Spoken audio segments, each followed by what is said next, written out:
Katie Bogen, welcome to the Let's Give a Damn podcast. I'm so glad you're here. Thank you so much for having me. I'm psyched to be here.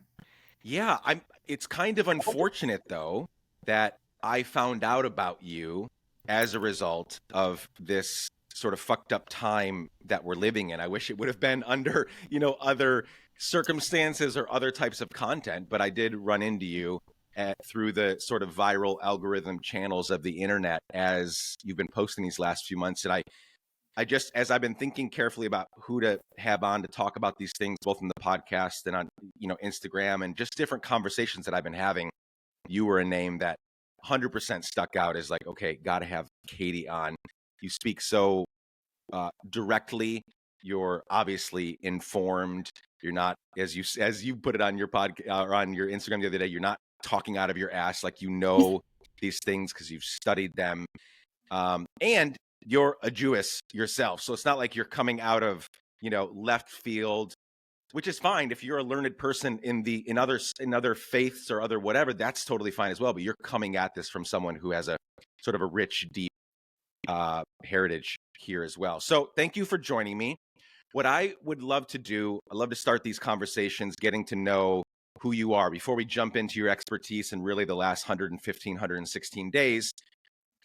Let's go as far back as you would like. I would love for you to go back as far as you can think, because I think whenever I have these conversations and I get people to begin talking about their upbringing and the people that helped them and hurt them, the good influences, the bad influences, the kind of key moments that shifted who we are forever, like those are the things that really made us who we are today, right? Why you're studying the things you're studying, why you're talking about the things you're talking about.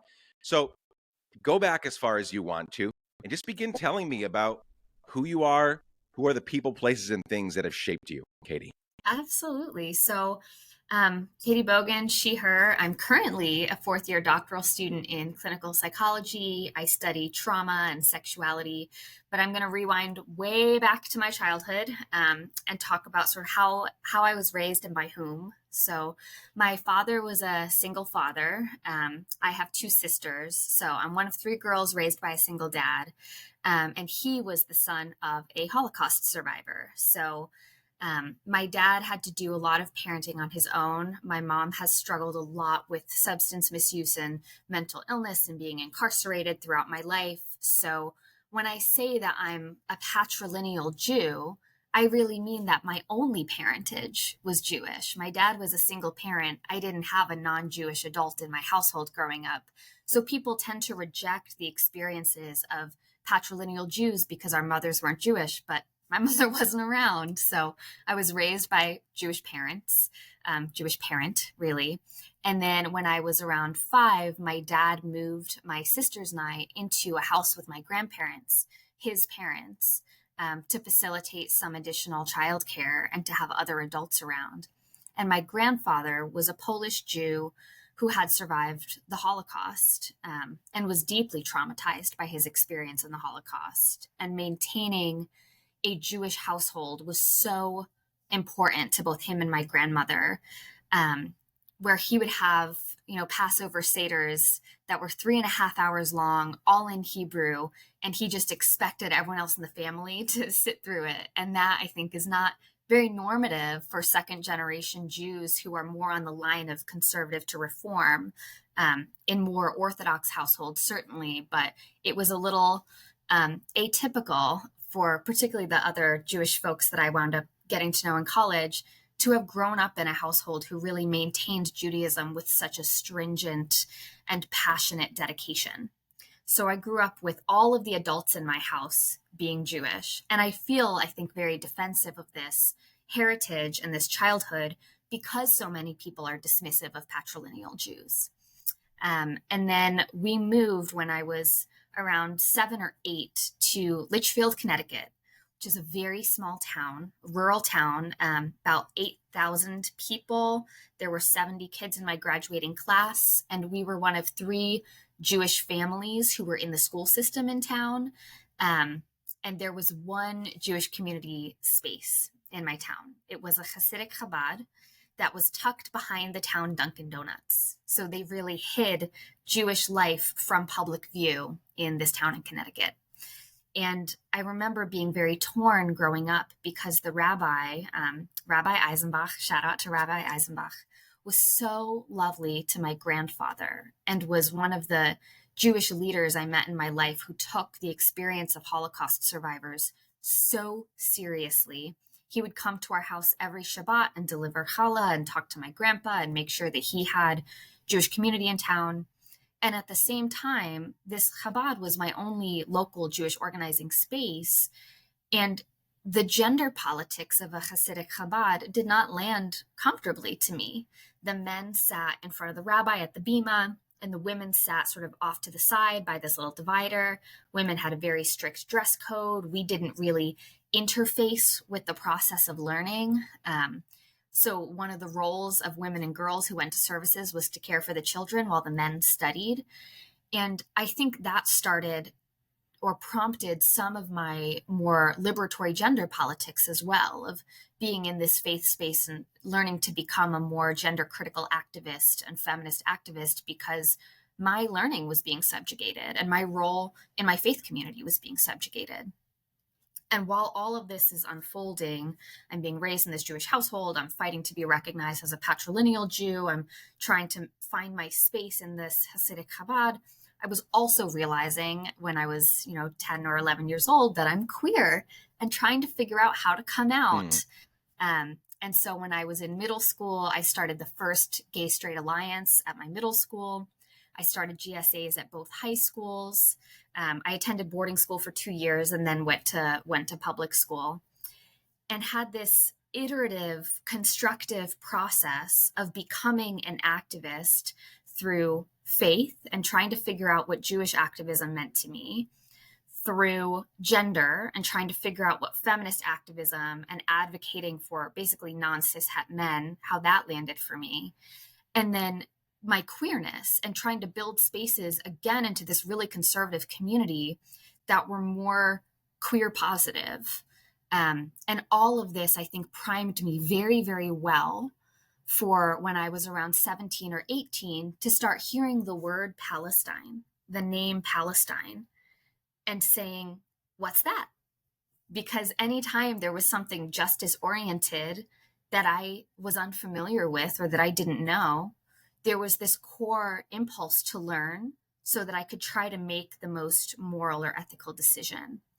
And I remember when I was 17 or 18, hearing other people in sort of progressive organizing spaces talk about Palestine and being very confused because I had not ever heard the name Palestine before, and being very angry because it felt like my community had conspired to keep important information from me, information that might have changed the way that I viewed the state of Israel and my faith and my relationship with my family and their pain. And so by the time I came to even learn of Palestine when I was 17 or 18, I had already built a social justice ethic into so many other spheres of my life. So when I go all the way back, I guess that is my trajectory to landing at the place where I knew I needed to learn more. So much to unpack there. We could spend hours on just what you shared already, but before we go on, I want to pick out a few things and let's talk about them. Okay. So you are a very aware young person, right? Like multiple times during the last few minutes, as you've shared, I think, now I could be wrong, but it doesn't seem like most younger people would be thinking about those things and processing those things. They would just be like living, just experiencing it. And then they would sort of unravel those things later on in life, right? Like you said that you started deconstructing your Zionism at 16, 17. What I'm seeing now from a lot of, Jewish people online and people that I know, like right now, 2023, they're adults now. They knew generally the facts and the figures of the last 75 years and really even before that, but it's right now. What's happening right now is changing them. They're right now unlearning their Zionism in their 20s, 30s, 40s, 50s, right? Like later on in life. You did that on your own in an environment that wasn't encouraging you to do that. They were encouraging you to kind of dive deeper into those beliefs, right? So where did again, multiple times through your life, like you became aware of things that sometimes it takes many, many years, lots of therapy, lots of mentors, lots of input to get to those places. Where did that come from? Was that your dad? Was that other influences? Was that a teacher? Like, or was that just like you, how you were made? Like your makeup was to question and ask but, and to ask why, and to ask all those things. Where did that come from? I think it is a combination of factors. I feel very, very lucky to be as intellectually curious as I am. I always want to ask why, but I think that's part of the ethos of Judaism. And I say my dad was a single dad. He raised my sisters and I alone, but he also has four siblings. He has three sisters who are my like beloved Jewish aunties and a brother who is gay. And so I was raised as well by these three incredibly intellectual, ambitious, curious Jewish women who would take me to a movie when I was a kid. And then we would leave the movie and they would ask, what did you learn? Like, what is the thesis of this film? What message did you take away from this? Why was this character important? And they really taught me to do a close reading of the world and to try to analyze everything with which I was interfacing. And then my uncle Carl, watching him come out when I was really, really young, or starting to understand that he was queer and seeing how that impacted his relationship with the rest of the family and with his world, helped me, I think, as well to interrogate queerness and find more grounding in my identity of this is part of my familial legacy too. Part of my legacy as a Jewish woman who was raised by a single dad and coached by three Jewish aunties is this critical analysis and an impulse always to ask why. That's part of our overarching Jewish culture anyway. We're a people of questions. And then from my uncle and from the other queer people in my family, sitting in a space of scrapping for justice, and then also acknowledging that my grandfather and his siblings experienced horrific trauma in the context of the Holocaust. That ethos of never again, of no one else should ever go through this, was also passed down to me from my father and my aunts and my uncle, because they witnessed the impacts of that trauma on their father, and they wanted sort of the intergenerational harm of that to break. They wanted, I think, a capacity for softness that my grandfather had a harder time accessing because of his trauma. That's a really helpful answer. To me, that's the only way the environment that you just described, an environment that is both religious and full of questions, full of inviting questions, is the only way to be a person of faith, regardless of your faith. See, I grew up in a very fundamentalist Christian, super conservative, super cult-like, super fucked up, like Christian environment. Mm-hmm. Where questions were not allowed. They just weren't. We're going to read this ancient book that was written by only men, no women, no queer people. Women and queer people also wrote scriptures. They wrote these stories way back in the day, but none of those were included in the Christian canon. It was only a bunch of dudes, right? So you got to read this book by only dudes, and whatever it says, even if it's the most horrible thing you've ever read, that is sort of encouraging abuse toward a partner or kids, or damning everybody to hell if they don't believe in this one particular way about this one particular, Jesus. Like, you can't question it. You can't. You read this book. It is what it is. Deal with it, even though this God in this book feels and sounds very hateful, right? And very retaliatory and very just ugly, And so now, fast forward all these years, I can't leave my faith. I've tried to leave my faith. I have tried, Katie. I have tried so many different ways, all the ways I can, to stop believing in this big universal love, but I can't.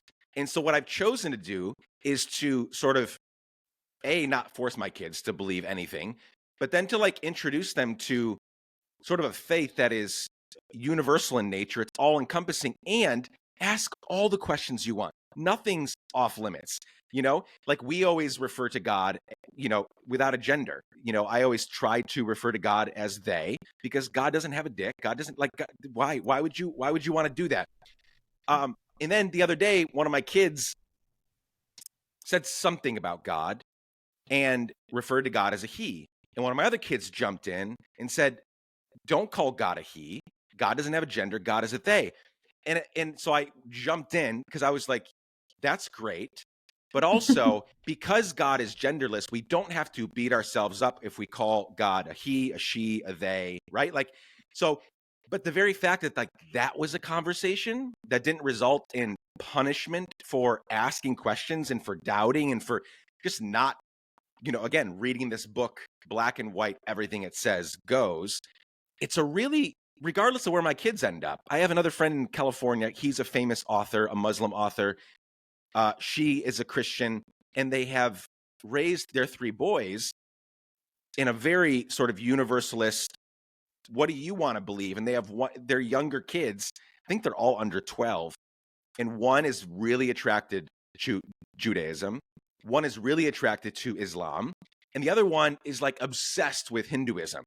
And so you got these 3 kids that are like, they're jumping into something, and maybe in a year it changes, right? But that sort of a family where you have 5 different sort of viewpoints, it's really the only way to sort of offer faith in my mind, not just to our children, but like to ourselves, right? Yeah. Yeah, I absolutely agree. I think that's one of the things that has helped along my journey of changing the way that I identify as a Jewish woman, because I grew up in the limited space and time I got to spend in Jewish organizing spaces when I was in Connecticut. There was the Hasidic Chabad and really nothing else besides my family. And I knew the Chabad wasn't for me. And my family, some people in my family are more religious, some are more secular, but there's no sort of universal shared understanding of God, the universe, faith, or even our culture. And so I think constructing my Jewish identity and my faith identity has been so meaningful. And I identify as a Reconstructionist Jewish woman because I really strongly believe that the practice of building your faith, of interrogating constantly what it means to you, of seeking meaning and making meaning actively throughout the course of your life so that you attempt to make the world better, that is faith. I choose every day to be a person of faith and choose every day to interface with my construct of God and power in the universe because it makes my life better. It helps me to align to a certain set of values, and I think helps me ground in a higher version of myself. Like if you want to put it in very simplistic terms, I think it helps me to be a better person. And so why would I choose not to do that?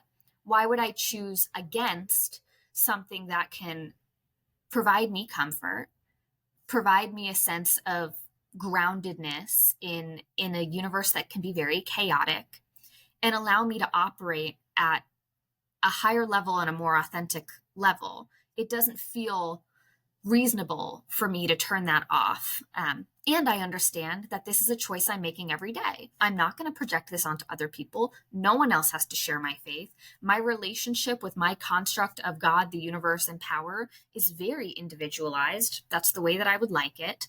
And I don't usually invite other people into my life to examine that relationship because it wouldn't really matter. I don't intend it to change theirs. I don't believe that their perception is going to change mine. And if this thing is good for me, I'm going to choose to keep it. And that's sort of where I've landed. I love that it's this individual choice, not that we make once, but that we make every single day. I find that to be true in my own life, that I have friends that have left the Christian faith and are either atheist or, on somewhere on the spectrum, atheist to agnostic. And they ask me all the time, like, how are you still in that abusive, destructive, horrific, like your cousins are the Christian nationalists that want to like fuck up America, and your cousins are the ones supporting the genocide in Israel, right? Like people that they're in your family, they're in your sort of faith family. Like, how can you stay in that? And I just have to simply tell them, I don't, like, I can't explain it. Like, I want what I want. The heart wants what the heart wants. And I want to believe that there's something bigger going out there cosmically in the world. And I believe there's a unifying love that I call God that is trying to bring us to a place of peace on earth in this life or the next or the one after that. I don't fucking know.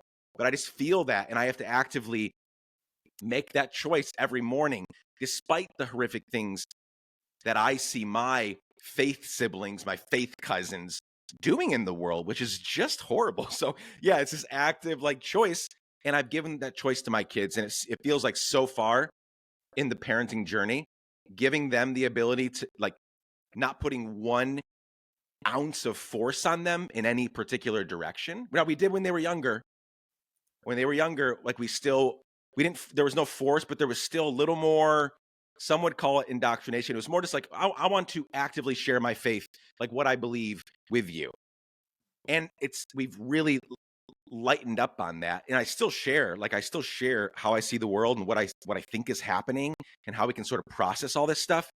But it's way less intense than it was when they were younger. Like, we have to go back all the time and be like, my partner and I look at each other like, we didn't fuck up. We didn't, like, they're going to be okay, right? Because it's like, man, I know how that affected me, and it took me 20 years to unravel it. Yeah. Okay, amazing.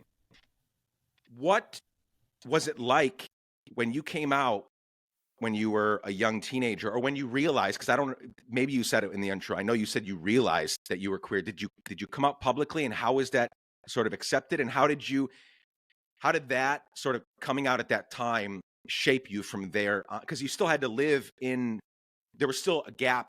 There was still some years where you weren't in control of your life, where you went, sort of what you did all the time. Like, there was still some years there where you lived in a community and you kind of had to, because you're a kid, right? Yeah. Oh yeah.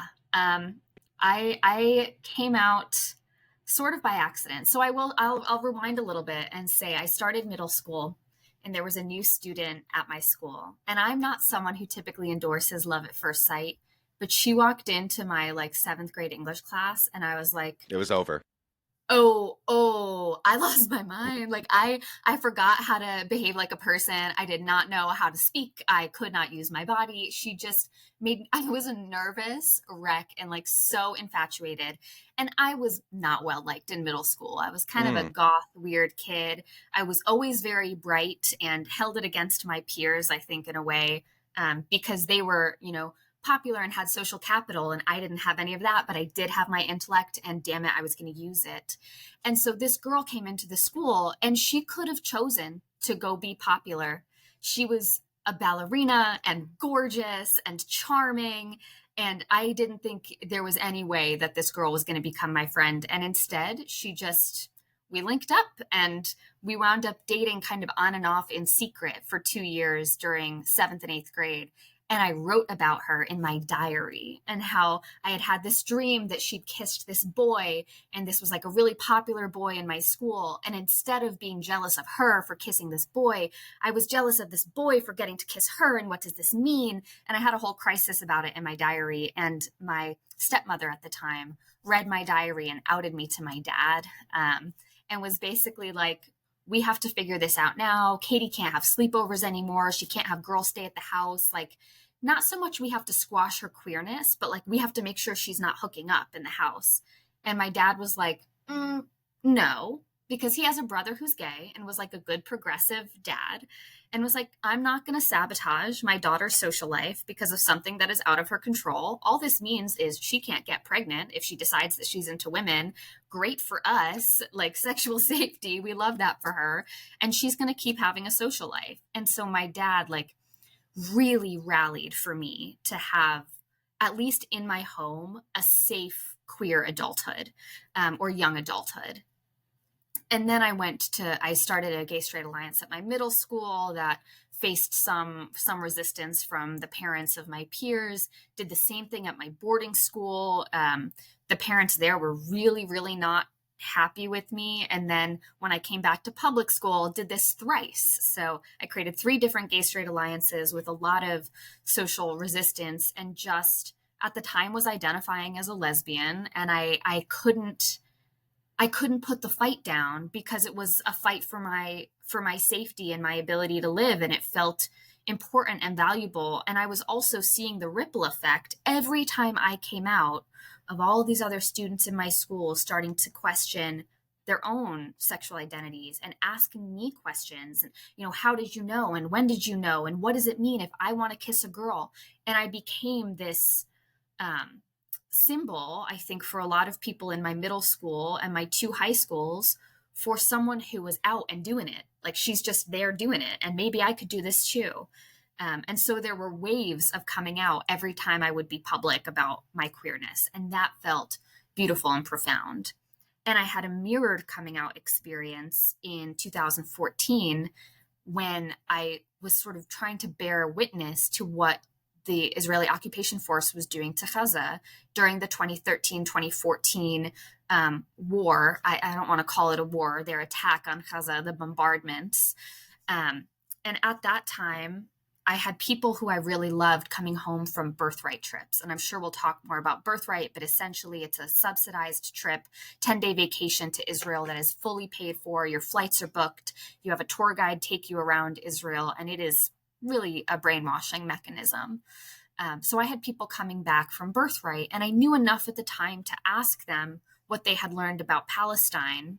And they were responding with things like, oh, you mean the terrorists? And I was like, no, that's not what I mean, even a little bit, actually. It's very bizarre for me to hear people I love use this generalizing language about the people that I know are a marginalized group of people.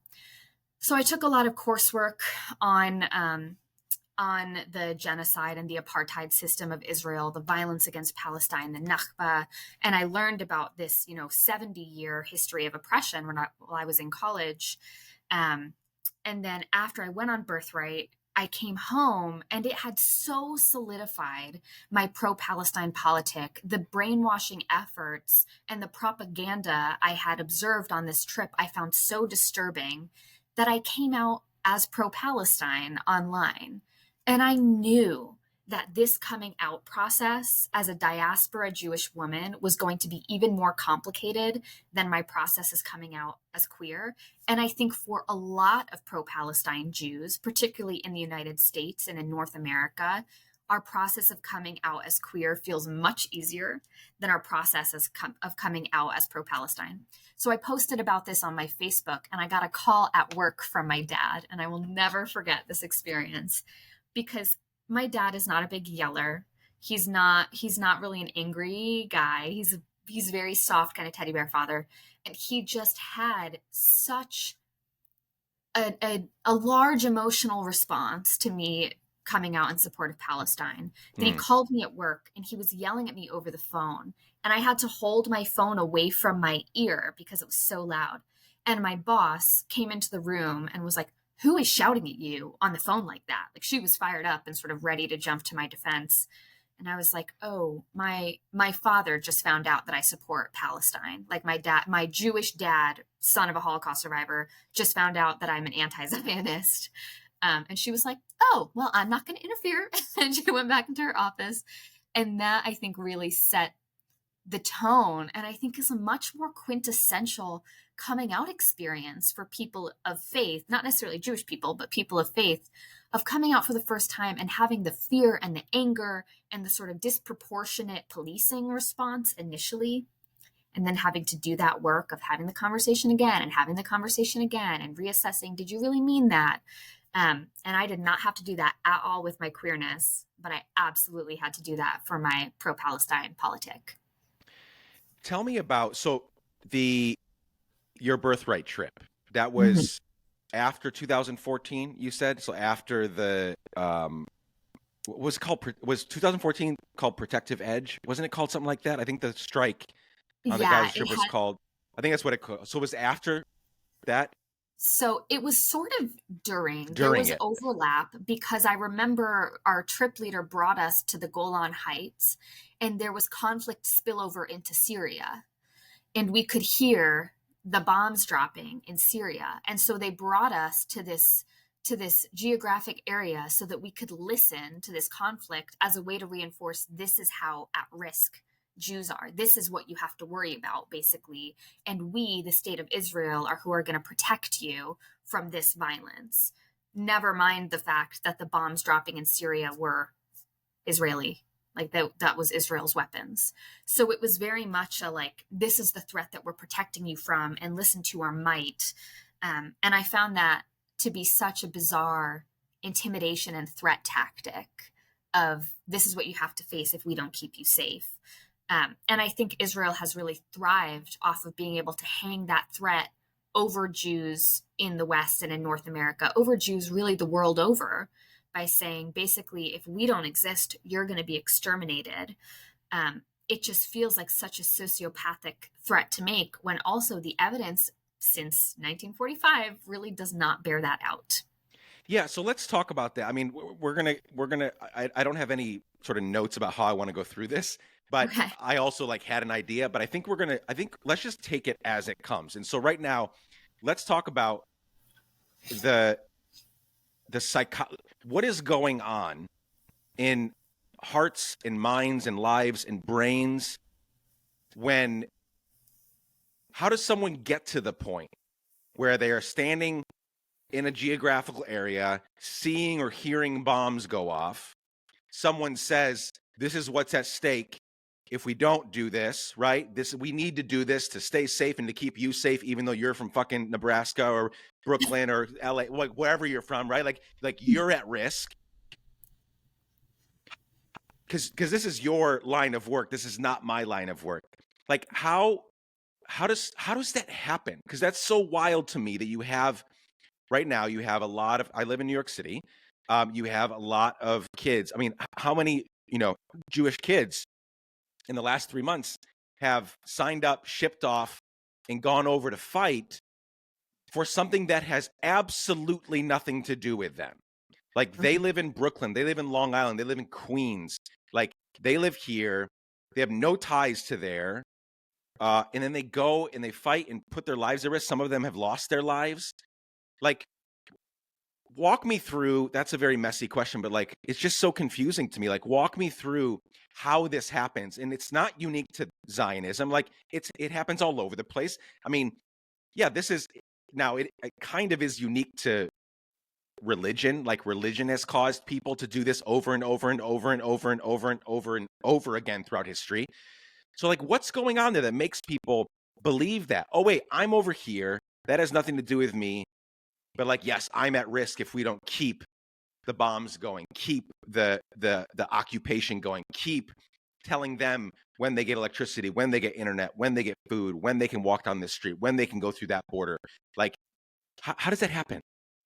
Well, I think it depends if you're considering this threat as a political strategy that is disingenuous, that is meant to facilitate power, like a power grab, versus if you're perceiving it as genuine fear and a genuine insistence. Sure. And I really see this, you're at risk, you're at risk, you're at risk, as an intentional political strategy of Israeli politicians, particularly, I mean, not only Netanyahu, but sort of everyone who has made up his cabinet and his defense ministry, of using this threat to manipulate people's emotions because of very real global anti-Semitism. And so Israel can do horrific, amoral, violent, brutal things like carpet bomb civilians who live in one of the most densely populated areas in the world, kill 11,000 children in 3+ months. And then, obviously, in reaction to that, global anti-Semitism rises, because Israel has continued to state over and over and over again that they are the representative for global Jewry. I dissent. I disagree with that. I will say absolutely not with a very loud voice. But that's what Israel insists. And so Israel says, we're Jews, we're Jews, we're Jews. We represent all Jews. And then they do something horrific and violent and brutal that just is not grounded in any kind of moral ethic or value. And the world sees that and thinks, oh, this is what Jews are like.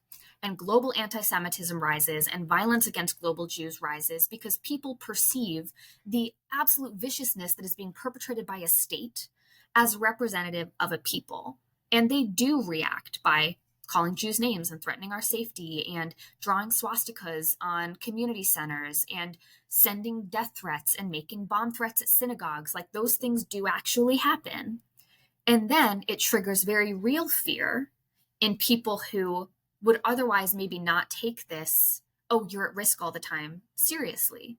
But because of Israel's behavior, global anti-Semitism rises, we face legitimate threat, and people have to decide how to hold that in their bodies and who to blame.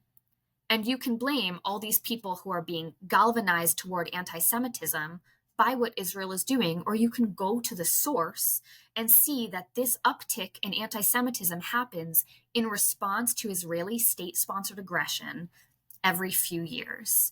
Like, it's a very cause and effect, clear line and delineation. This is not to say that global anti-Semitism is not a problem or is not something frightening that we have to contend with. Of course it is. Of course it is. But it is in large part because of Israel's pattern of aggression and because of Israel claiming to represent Jews. And I think there's a distinction too among people who are one generation removed from the Holocaust and hold that epigenetic trauma in their bodies and really pass it down to their children, and people who, like me, are 2 generations removed from the Holocaust, have a little bit more of a buffer of my trauma response system, my nervous system, against the influence of the Holocaust. And my family has not been they were definitely pro-Israel, they were definitely Zionist, but they haven't kicked me out of the family for being an anti-Zionist. They have not excommunicated me. And so there are people who are socialized in these families who will insist to them, Israel is your protection. Israel is your savior. If you speak against Israel, you are about to lose your parents, your siblings, your cousins, and your entire social network system. So stay in it. And they have to. And it's part of a survival tactic or a way to maintain cognitive assonance rather than sitting in cognitive dissonance, to accept what the family says is true. And because I am in a family of people who are incredibly intellectually curious, who kind of walk the line between religious and secular, who really encouraged me to question, the fact that I've questioned enough that I'm now anti-Israel and sort of pro-Palestine, pro-one-state solution, they, I think, see that as this is what happens when we encourage the next generation of our family to question the way that we have. And she has a different opinion than some of us, and that's okay, versus now we have to excommunicate her. So I do feel for the people who have been so brainwashed by their intergenerational trauma and by their families' parroting of this threat that Israel is constantly making, that they feel like their option is either dedicate themselves to this movement, accept it wholesale, or risk losing their entire social networks. Like, that is a very challenging calculus to have to do when it comes to interpersonal relationships. And I think the fact that there are so many Jews of my generation who are coming out against Israel and being supportive of Palestine, even knowing that they could lose their families, even knowing that the social punishment is going to be rapid and deep and strict, that is such an indication of a higher moral self, of the ability of Jews to question, of the ethos of tikkun olam. I think that speaks so much more to the heart of who Jewish people can be than the young people in Brooklyn who are going to enlist in the IDF because they have been force-fed a frightening fiction their entire lives and don't have either the cognitive or emotional skills or latitude to interrogate that at this point in their lives. I want to sort of give them the benefit of the doubt of being like, they just don't have these resources that I have, and thus they have made poorer decisions. Or they've had to sort of turn their empathy off in order to cope with the traumas of their families.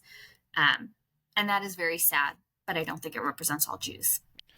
I think there's, we could talk for hours on what you just shared. I see something interesting happening online, and I want to ask about, I'll come back to some of the things you said in a minute, just about I want to talk in a minute about how, yes, the fear that Israel is telling people to feel is it's not real. It's real, but it's manufactured.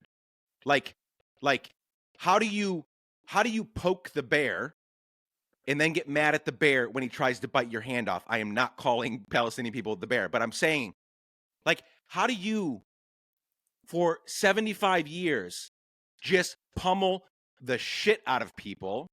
Like, you do realize that any potential peace comes when you stop traumatizing these people day in and day out. You said it, that like you feel for the one generation removed from the Holocaust, right? Because they do, like, that is, it's still on their bodies, in their bodies. They're feeling the trauma. Well, that's happening on the Palestinian side. How many hundreds of thousands of Hamas are being created right now? Mm-hmm. How many fathers that saw their kids in bits and pieces? What the fuck? Like, I'm gonna go try to stop the oppressor. How many little boys who aren't, their prefrontal cortex isn't even, it's 12 years from being formed. They saw their dad and mom in bits and pieces. They're gonna fight now. Whatever Hamas tells them to do, they're in, because they're so angry. So, like, again, you can tell people that they should fear that thing out there and that person out there, but it becomes so mind-boggling to me when it's like, if you stop what you're doing,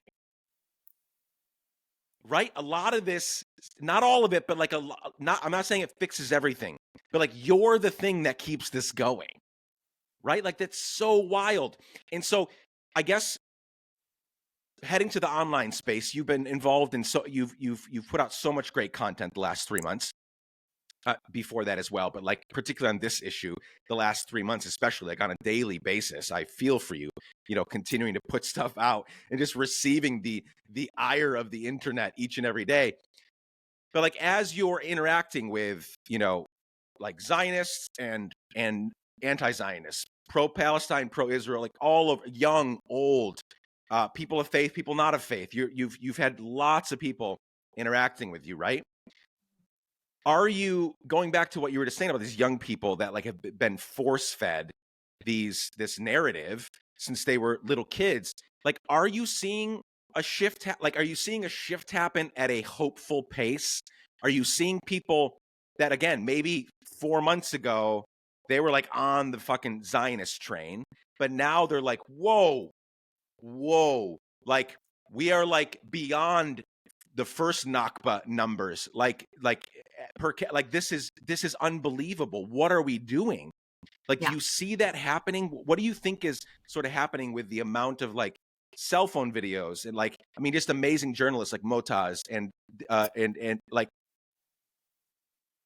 that are Bissam, that are just doing such incredible work at showing us, maybe for the first time, these real things that are happening in the moment. You can't ignore it. These aren't fucking doctored videos. This is like this is real. What do you think's happening online, in the online landscape? I think we have very vocal groups on either side of a slider. So very, very vocal people who are staunchly pro-Palestine, and nothing they would ever see would change their perspectives, because, I mean, just to, like, I think we're right. I've done a lot of research on this. I feel very much in that camp. Hint, we are. Keep going. Yeah, well, like, we are. All of the research on genocide and human rights abuses and apartheid bears out the fact that Palestinians have been suffering bombardment and brutalization for 75 years. And I also want to say resistance to mass brutalization is justified as well. So obviously, I don't think October 7th was a reaction that's going to garner Palestinian resistance much empathy. I think that was a strategic, poor decision, not only because it creates human suffering, and that is not usually a contributor to peace, but also because it prompted a lot of anger and rage toward Hamas and a Palestinian resistance that I think could very easily be seen as legitimate resistance. But you've got these people over here who are very pro-Palestine, and their minds are not going to be changed. We're sitting in the literature, we are sitting in the evidence, right? And you have people all the way on the other side of the spectrum who are absolutely pro-Israel, and their minds are not going to be changed. There's no amount of footage we could show them of Palestinian suffering, of Palestinian pain, of the violence that Israel is enacting, because these folks have done the work to turn off their empathy, to stop seeing Palestinians as human beings, to stop seeing Palestinian suffering as not only as legitimate but as something to grieve. They almost get off on like Palestinian death and horror, and that I think that's a group that you don't want to interface with because you're wasting your time. They're a lost cause. They're going to parrot their propaganda. They're going to parrot really hateful stuff about Palestinians, and I would say let those people do their thing, leave them alone. They are intellectually dishonest. You're not going to move the needle. And then there is a huge, huge swath of other people who have not been paying attention to this for the last 75 years or even last 2 decades, who have not thought about it enough to yet form an opinion, and who are just seeing the evidence now. And those are the people that we can reach. Those are the people who are all of a sudden being mobilized to go out on these marches that have hundreds of thousands of people there. Those are the people who are so worth a conversation because their minds can change. And I think I work as a trauma therapist. I work as a therapist whose goal is really to help people make changes that will improve their lives and give them a sense of groundedness in their values. And I think bringing it back to a values conversation over and over again with these folks whose minds are changeable is such an impactful method to be able to say, I know that you value human safety. I know that you value human life and well-being. I know that the thought of mass suffering and mass death of other people makes you upset or uncomfortable because it is an injustice. I know you're someone who cares about equity and justice.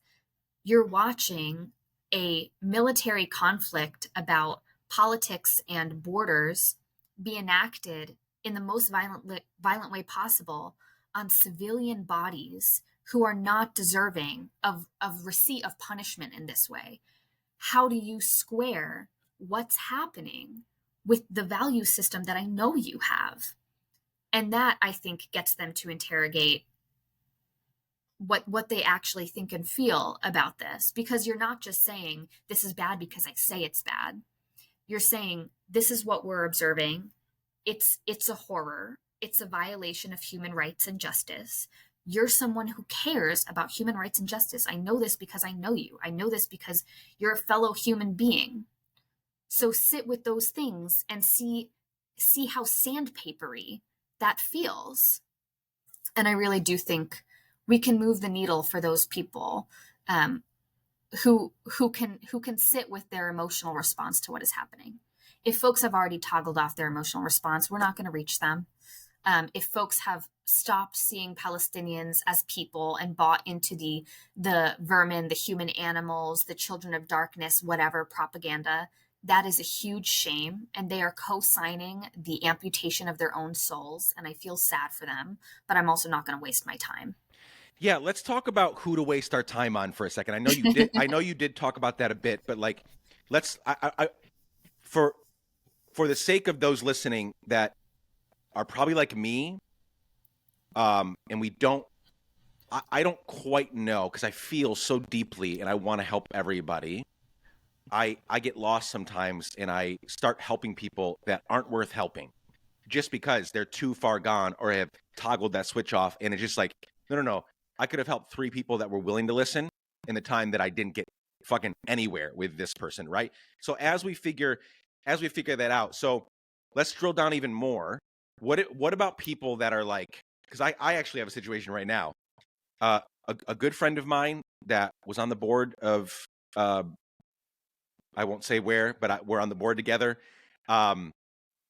Very accomplished human, like smart, like partner named lawyer, managed incredible artists around the world for another career that she had, and she's incredible. I mean, very, very, very, very, very, very, very, very smart. And yet, when we talk about this issue, no matter no matter where we are in the conversation, there's always a but. Always a but. It's, hey, I hate what's going on. Like, I truly loathe, right? It's, it's almost like they try to like go overboard to let me know, listen, I fucking hate what's happening to the Palestinians, but Israel's right to defend itself. And it's almost like if they side it all, if they just say it's horrific what is happening to Palestinian people and just put a period there, that someone's going to call them out and say, oh, you hate Jewish people, you hate Israel, you hate this, you hate that. And it's like, no. What's happening to the Palestinian people is fucking evil, is a full sentence, period, full stop, it's over. But this person, and this is why I'm trying to figure out what to do with, because I have a lot of people in this sort of way of thinking where it's like, it kind of seems like you might change your mind or that you're willing to learn, but I just can't deal with that but. I can't deal with that but. On October 9 of 2023, maybe the but. Like, let's talk about the but. I wasn't saying but I can understand your but. 10, 11, 12 of October, the bombings continue, the carpet bombings continue. It's getting a little less likely. It's getting a little less okay for you to use the but. Here we are, February 2 of 2024, 116 days in. The but shouldn't come up anymore, but it keeps coming up. So they're not saying, maybe they have toggled off. Maybe they have turned it off. They're not saying that they've turned it off, but there's always that but there. Is it worth our time, Katie? Do we keep going, or do we just cut those people out? Not cut them out, but like, we're not talking about this. Like, the videos are out there, the research is out there. Go fucking learn. I've gotten like 3 or 4 podcast pitches this week, because I get them like every week from all kinds of people that want to be on the show. It's great. I get to like handpick who I want to have on, and then I get all these like people to choose from. But lately, my immediate response to anyone that wants to be on the show is, I don't care how awesome your resume is. I do this incredible work. I help build homes. We do this, we do that. I respond with, this is amazing. Like, the work that your client does or the work that you do, it's great. Have you called for a ceasefire? If so, please link here and show me. If not, why the hell not? That's literally what I've written in the email. Like, if you get past this, that's the new criteria. It's not the only problem in the world, but the new criteria is like, fine, if you didn't, let's talk about it. You're probably not gonna be on the show, but like, this is the new response, is that for if you want to work with me at all. So rewind 2 minutes. How do we do this? Like, let's go deeper in this. Maybe you have nothing more to say. I'm sure you do, though, because this, all the people you've had to engage with way more than me. How do we teach, change, help people see the truth? Well, I have been applying the logic of cognitive processing therapy to some of these conversations, and I have found it incredibly helpful. First of all, I think people need to learn to live in the cognitive and emotional gray a little bit more. So rather than yes, but, yes, and, it's different to say, I want Israelis to be safe, and what Israel is doing is absolutely horrible, versus flipping it and saying, I want Palestinians to be safe, but Israel has a right to defend itself. Because that does the 100% flip, rather than sort of moving sliders simultaneously, which I think is really important. In terms of cognitive processing therapy, there's a very basic ABC sheet that I go through where some prompting event happens that triggers an anxious thought or a ruminative thought. Maybe the prompting event is people see news about Palestine or Israel, or they see news about a hostage in Israel. And then they have to tell themselves something. After a prompting event happens, we have a cognition, we have a thought, we tell ourselves something, we hear something in our head. Maybe it is the thought, all Jews are at risk, or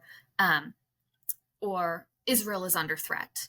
And then we feel something after that cognition. Maybe if you hear all Jews are at risk, you feel afraid or sad or angry. You can feel those things very, very strongly. You can feel them sort of across a range of intensities.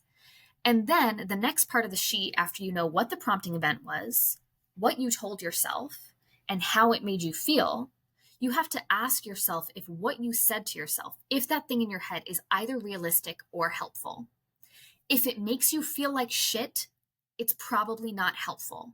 If it prompts these feelings of panic and fear and anxiety and worry and rage and whatever, and you're in this rumination spiral, it is not helpful. It's not helping you and your physiology to ground in a sense of safety and to be able to move as an effective person. It's not helping your empathy. It's not helping critical engagement with world politics. It's just making you fucking miserable. So it can't be helpful. And then you have to ask, is it realistic? And in order to assess, is it realistic, you can't just look at the single event of October 7th. That is one piece of evidence. You have to look at the bulk of evidence from the last 75 years. That question of not only is it helpful, but is it realistic, really has to hold up in your own mental court. And so if you acknowledge that you yourself are cherry picking evidence to present to the court, then you're also not doing the cognitive work of understanding this arc of prompting event, cognition, and emotion. And so after you ask yourself, is this helpful? If it makes you feel like shit, it's not. And is it realistic? If you haven't assessed all of the evidence that's relevant, then how can you possibly know the answer to that question? Then you have to come up with an alternative thought or a replacement thought that makes you feel better. And I'm not saying therapy speak of like, everyone's going to get through this, because if you don't believe the thought, it's not going to be soothing to you. So it has to be something that you genuinely believe. And if you have that thought of all Jews are at risk, and you can tell yourself, I actually feel safe in my home right now, or I go to synagogue and I see all my Jewish community members and we build community safety together, or I have a support network that I can go to when I feel unsafe, or I have access to a therapist that will help me ground in my safety, or I can go take a shower right now and feel, safety in my body and know that I'm taking care of myself, or Palestinians deserve to feel safe too, or why am I prioritizing Jewish safety over Palestinian safety? Any one of those questions, then you get to investigate, how do I feel after I tell myself this? And if you replace the thought of all Jews are at risk with, I'm actually safe in my home right now, that fear and that anger and that panic and that rumination spiral is turned down. Maybe the emotions don't go away entirely, but the intensity of them certainly will. And with that intensity being turned down, you have more cognitive latitude, emotional latitude to look for the evidence that you're missing, to try to ground in your humanity, connect to your authentic emotional experience, and feel compassion and empathy and worry for Palestinian people. If you say to yourself, Jews and Palestinians have the right to feel safe as a replacement thought, you might feel actually more at peace, less afraid, more connected. It's such an easy exercise. Just what happened? What did I tell myself? How did I feel? Is the thing that I told myself realistic or helpful? If not, why not? And what can I say to myself instead?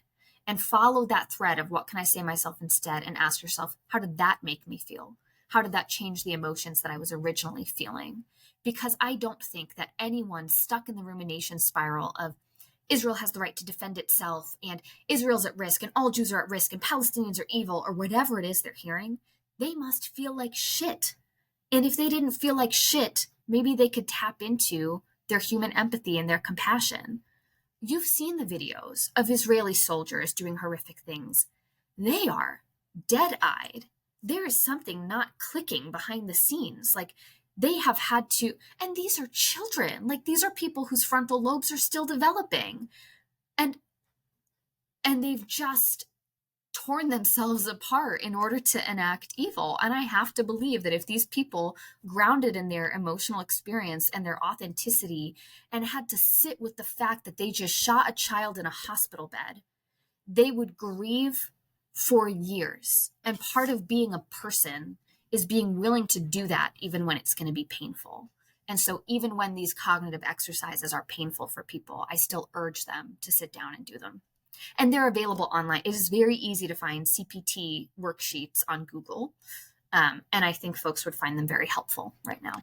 I will try to find, or you can send me if you have a favorite, but I guess it sounds like they're like, send it to me or I'll look, and I'll link to I'll link to some in the show notes. Cause I think what you just went through, God, I was like, the whole time you were talking, I was like, I need to go through this. Like this feels like something that I need to go through as someone who Yes, I am the son of a Guatemalan immigrant. I am pretty fair skinned for being Guatemalan, but like I am safe.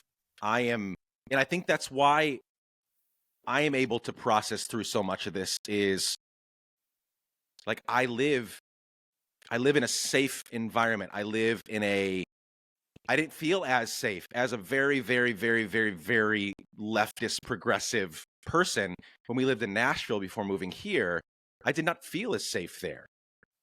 I probably made, even as a pretty white dude, like I probably made decisions to not do certain things and to not say certain things there where there's gun toting, like truck driving people everywhere than I do here. Like I feel like I mean, I give shit to the cops here all the time. Like I have no, if I see somebody getting roughed up, like I'm because I feel safer in a city where I feel like I'm going to get supported the more that Yep. I speak up.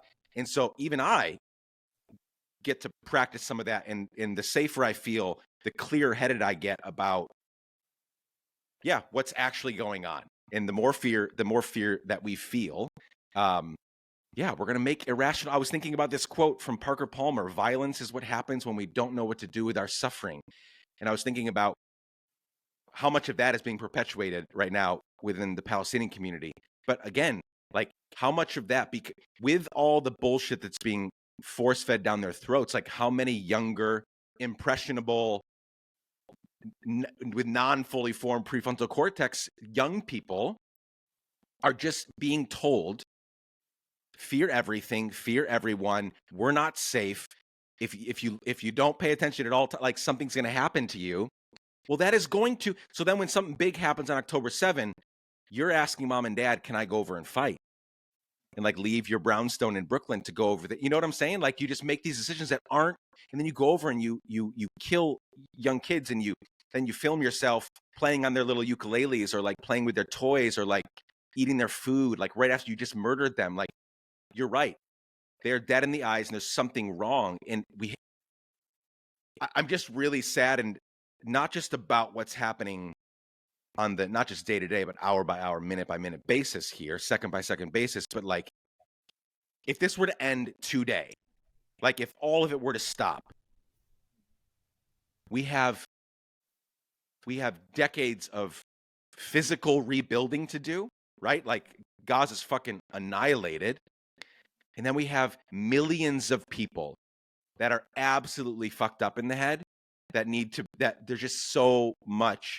Like, is there even enough help to offer them to get them to a place where they can think more clearly? It's so tragic. Like every morning I wake up and I'm like, it's a nightmare, right? This is a nightmare. This can't be in 2024 with all the documentation we have on genocides and wars and how none of them none of them accomplish their stated goals. None of them. Why do we keep choosing that as like, oh yeah, this time it'll work in 2024? It truly doesn't make any sense. And I think you make such an important point too of the destruction of this is not just in this current moment. This destruction will last for generations. I remember when my grandfather died, he was in the hospital and he would wake up screaming in the night because he was having nightmares about Hitler and about the Nazis. And it haunted him until the end of his days. And I know that Israel is doing that to Palestine, to any Palestinians who survive this, whether they're in Gaza or the West Bank, whether they have witnessed direct violence or they're in the diaspora worried about their families, that fear, I hope, does not haunt them until the end of their lives, but I worry that it will. And I think the opportunity that my grandfather did not take advantage of, that I hope Palestinians are able to have, is he didn't cope. He didn't talk about it. He didn't ask for resources. He didn't share what had happened to him unless he was totally shut down and dissociated. Or I think he told a story about what happened for several times in his life. And I think what's so beautiful about the resilience of Palestine, even as they have been beaten down and brutalized over 75 years, is this oral history and storytelling that Palestinians engage in constantly to make their suffering human and to communicate it to the rest of the world, that will be what stops them from having the nightmares at the end of their lives. I also think, I mean, I'm a therapist, and I really think any therapy resources should be freely and publicly accessible, whether it's group therapy sessions that are offered totally pro bono, whether it is, guidelines and workbooks being written up and disseminated to Palestinians and survivors and folks in the diaspora entirely for free. People should have all of the, translated resources, any resources they could possibly need to help themselves even a little bit, and should be given as much freedom to talk about this and talk about this and talk about this as they need to process what has actually happened to them and to make narrative sense of their suffering, which means that allied folks need to shut up and just listen and listen and listen and listen. I think sitting with someone who is Palestinian and is suffering, or who has family in Palestine and is terrified, and just saying, I am here to listen as long as you need to talk. You and your family and your community did not deserve to have this happen to you. It doesn't fucking matter what Hamas did. October 7th doesn't matter. Your suffering is inexcusable, and I will hold as much space for you as you need. That is a beautiful healing resource that I hope is utilized over the next decades of rebuilding. And I will say too, I've been witnessing online this urgency toward comparative suffering of trying to compare the Holocaust and what's happening in Palestine. And I want to bring it to present day, because to me, it doesn't matter what happened 75 years ago to Jewish people. Palestine is suffering right now, and using comparisons that are not temporally aligned doesn't make any sense. But also, we have to be aware of present relative suffering. And relative suffering is not the same as comparative suffering. But I know, because I understand relativity, that someone making an anti-Semitic comment to me on a dating app, or someone sending a text to my phone saying something gross or anti-Semitic, is not the same as watching my whole family die. And we have to understand that those things are different. I went to a professional conference in October, and there was a pro-Palestine rally 10 minutes away from the conference center. And so while I was at the conference, I provided art supplies for people to make supportive posters for this Palestine rally outside of the conference expo one night, and said, come with me to this rally tomorrow. It's a 10-minute walk if you're someone who's been really concerned about what's happening. And a senior member of this organization said that I was being violent, said that I was causing harm, and tried to get me removed from this professional organization. And I'm like, it is so bananas to me to think about the relativity of someone providing art supplies to make a protest poster and calling that violent, and being unable to label what is happening in Palestine and what Israel is perpetrating as mass violence. Me making a protest poster is not violent. You having to sit with the fact that people support Palestine, that's not violence. That's not trauma. I'm sorry. It might be triggering, but in and of itself, it is not violence. What Palestine is experiencing is violence. And I also want to talk about this relativity when it comes to armed resistance, because I grew up hearing these heroizing stories of Jews in the Warsaw Ghetto who fought back against Nazis and Germans, of people who really scrapped against the German occupation and were willing to do violence to keep the possibility of later generations of Jews alive. And I've written and performed poetry about this, but my grandfather and his sister literally garroted German and Nazi soldiers in the ghetto. They enacted with their hands bloody violence to make sure that Jews were able to survive, and to make sure that later generations of their family, that my sisters and I, are possible. And Palestinian children are watching their parents and their aunts and uncles and these other people in their families do the exact same thing, fight the guards of their own camp, of their own ghetto, with violence. And why do we heroize this one thing because we have some generations removed from it, and condemn and demonize this other thing that is a struggle against the exact same forces of white supremacy, of hegemony, of capitalism, of warmongering? Nazi Germany and Zionism that is ethno-nationalist and ethnocentric are built on the same foundation. They use the same tactics of harm and intimidation. They use the same tactics of policing and control. They humiliate and degrade human beings. And how those human beings respond to defend themselves is not what we should be condemning right now. I love that you shared that, because we don't have time to address it today. But there's multiple every time you talk, I'm like, we need 3 hours there. We'll have to do round 2 and 3 and 4. But I love that, because so much of the focus has been on, it's so horrific what Hamas did. And me, I don't own any weapons. I never will. My philosophy is, if you feel like you want to kill me, like walking on the street, like whatever, like if I just don't care. Like, okay, I'll go to the next life, whatever it is, that's fine. Like, I'm not going to fight you. I'm not going to hurt. Like, I might hurt you, but I'm not going to kill you because you want to kill me. I just don't care that much. Like, we're so life is so temporal, and I've got a really good insurance policy, right? So like, take me.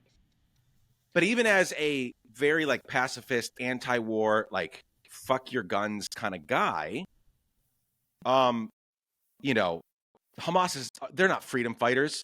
What the fuck do you think they're fighting for? Like, right. Hamas is not 75 years old. They are a couple decades old. They were birthed out of trying to survive. Now, I can condemn, like you said, it was bad. Like, October 7 was bad news. Like, obviously, oh my God, it's so horrible. I get it. I hate it, but I get it. You don't hurt people for that many decades and expect them not to retaliate and then play the victim. Like, so all that to say is, like, what you ended on was like, that's not what we should be focused on right now. All we should be saying day in and day out is ceasefire now, ceasefire now, ceasefire now. Not one more innocent person dead because of what hurt people did on October 7 to another hurt people, and what those hurt people did back to the hurt people. Like, that is not relevant right now. What's relevant is stop all of these senseless murdering of innocent people, that innocent, future doctors and lawyers and future mamas and papas and future neighbors and future soccer coaches and future, like, all those lives being snuffed out because hurt people back and forth with bombs and guns and shit. Okay. We got to wrap up here. You told me that you came here from meetings, and I know we have a hard stop in a few minutes. How do we wrap this up? There's so many ways I want to wrap this up. I was going to ask you to kind of give us to kind of wrap up. A few minutes ago, I would have asked, like, hey, give us, like, what's going on right now? There's talk of like a ceasefire, but then others are saying the Palestinians weren't even invited to the table. What I'm going to tell people is, like, go watch Katie's Instagram and TikTok. That's where you'll find all of the updates, really. For today, though, I want to end with a question that is a little bit sort of bigger, and it's not directly about this, but I always get to know people a little bit more through this question. So as we wrap up, hypothetical scenario. Decades from now, we become, good enough friends that you die and I get asked to give your eulogy. And so all of, the people that love you and you love them, and your neighbors and the people you've helped, and a bunch of your like Instagram, but like everybody's there in a big fucking room to honor your life, legacy, your work. At that point, you will have done way more in the therapy space, in the trauma space, so on and so forth. And again, for some reason, they picked me to eulogize your life and legacy. In a few sentences, what do you hope I would be saying about you on that day, all these decades from now, looking back on all that you've done? That is such a beautiful question. The first thing that comes to mind is that I cared enough about justice to abandon ease, that ease in my life was not prioritized over a fight for equity, egalitarianism, and human pleasure, because I don't think pleasure and ease are the same thing. That I showed up when people were hurting, even when they were not my people. And and that I was really fucking smart. That one I think is an important legacy for me to leave. I've never, I think, been perceived as the most likable or charming person, never been perceived as the most gentle or charismatic person, but I have a lot to say, and I think I say it well, and I think it is grounded in an intellectual capacity that is pretty heady. So those would be the three things: that I'm willing to abandon ease for a fight, that I'm willing to fight even if the people are not, quote, my people, and that I am the intellectual powerhouse that I hope that I am. That would be an amazing legacy. So well done. I think those are three, again, every time you talk, like there's so much there. I want to talk later about like ease and pleasure. That's a fascinating conversation. And I think it's important. I mean, I have no doubt that you are already an intellectual powerhouse, and that will increase, even more. Like, you're so young, like, that'll continue to increase. We need, especially in this new generation that is more excited than ever to allow more voices into the conversation, more women voices, more queer voices. Like, and as the old white guys that have been like holding guard for, what just happened to my screen? You got fireworks going on Fireworks behind you. just happened. That is, the whole video is just ruined. No, I'm just kidding. For those of you that are just listening, I gave the thumbs up. I was doing a thumb gesture, and like fireworks just happened in the background. I need to go turn that setting off. But I think we need, and you're a woman and a queer person. Like, we need those voices to because for so long it was just like white dudes that were like getting the PhDs, right? And obviously there've been like amazing, like, women PhDs and queer PhDs, but like they were not elevated. They were not platformed in the ways that I hope that you are today and in the future. Katie, this was amazing. Please, let's do it again. We have so much more to discuss. Thank you for how you're helping so many online. Keep doing that. I know you're also doing it, one-on-one, 3-on-1 in person with your people in Nebraska and other places. So keep doing that. And yeah, just really grateful. Thank you so much. It was really lovely to chat with you. Such thoughtful questions, such insightful responses. And yes, let's absolutely do this again, because I think we have more to talk about.